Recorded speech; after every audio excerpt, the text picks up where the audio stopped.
Achievers academy में मैं रवि शर्मा आज फिर तुम्हारा स्वागत करता हूं बच्चों। आज हम चर्चा करेंगे चिपको आंदोलन की, जो कि उत्तराखंड की ही एक महिला श्रीमती गौरा देवी द्वारा शुरू किया गया था। पर्यावरण असंतुलन को लेकर आज पूरी दुनिया चिंतित है, क्योंकि हरे पेड़ों को काटकर जंगल के कंक्रीट के जंगल खड़े किए जा रहे हैं, जिसके कारण सारे पेड़ हरा भरापन सब समाप्त होता जा रहा है और पर्यावरण को काफ़ी क्षति पहुंच रही है। तुम खुद भी अपने आसपास देखते होगे कि जो स्थान काफ़ी हरे भरे थे, तब बड़े बड़े पेड़ थे, जहां पर आज वहां पर बड़े बड़े अट्टालिकाएं खड़ी हैं।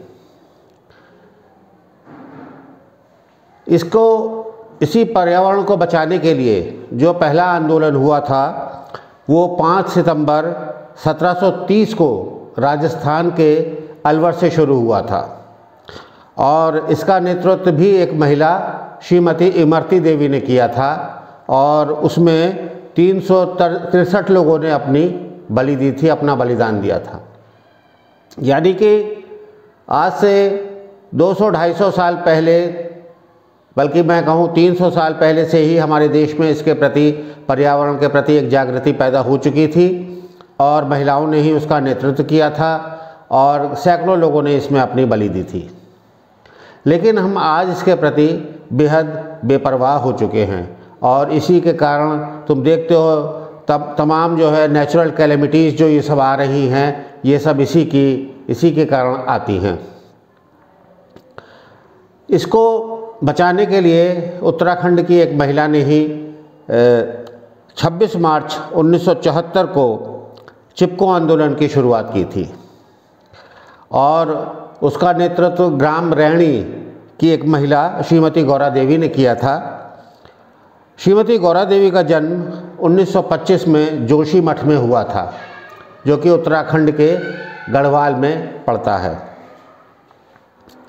उनका विवाह 12 वर्ष की उम्र में ही हो गया था, अल्पायु में। जैसा कि तुम्हें पता होगा कि पहले बाल विवाह हो जाया करते थे, तो 12 वर्ष की उम्र में उनका विवाह हो गया था।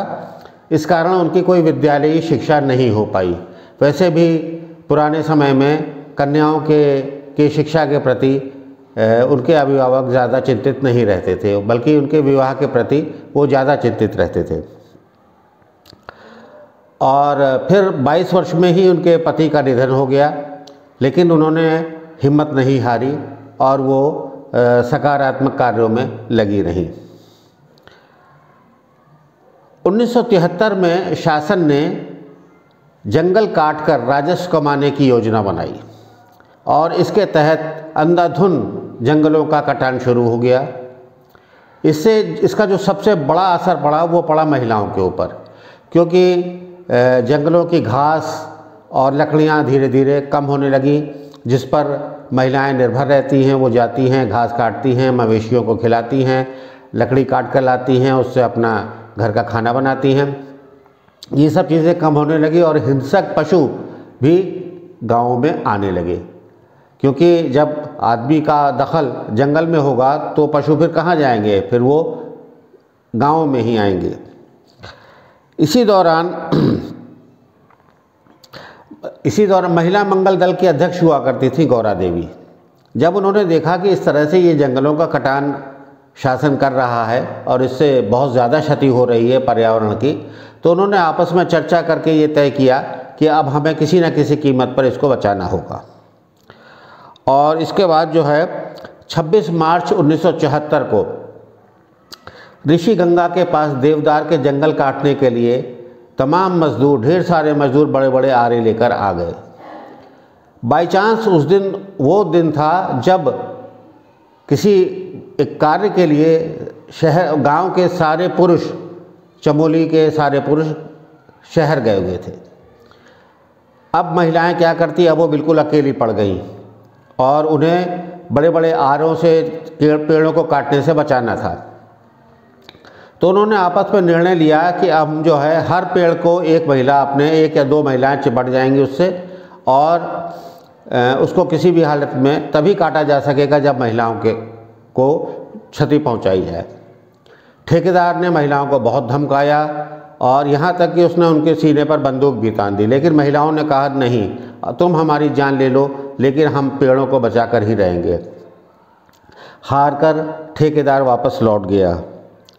इस प्रकार चिपको आंदोलन की शुरुआत हुई उत्तराखंड से, और तुमने बाद में और दो अन्य प्रमुख लोगों का नाम भी सुना होगा, चंडी प्रसाद भट्ट और सुंदरलाल बहुगुणा, जिन्होंने इस आंदोलन को आगे बढ़ाया। तो इस प्रकार से महिलाओं ने अपना बलिदान देकर, महिलाओं ने अपने प्रयास से किस प्रकार पेड़ों को बचाया। यानी हम कोई भी अगर निर्णय लेते हैं और उस पर अडिग रहते हैं तो हम उसे पाने में सफल होते हैं। धन्यवाद।